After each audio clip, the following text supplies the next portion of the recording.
ukubona ukuthi uma uthenga impahla oyithandayo uma isigqwalile ukuthi kuba khona ukuphatheka kabuhlungu. Ukubona futhi ukuthi uma hlasimpe iguga kuba khona ukuphatheka kabuhlungu. Uba nazi impahla ezinhle eziningi kodwa kuba khona le othi uma igqokile uzizwe. Leyo ke ile ekuveza ubuwena ukuthi ubani. Izinto zikaNkulunkulu uma sengitshela iqiniso zikanjalo. Kunamagama lawa ashesha afike engqondweni uma ukhuluma njalo.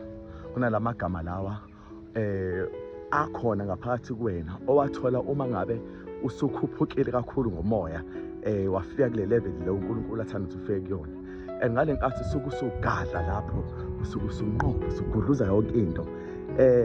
Ungavumile ukuthi uhlale phansi ungasebenzi ngoba ingobo zakho zizoqwala noma zoguga.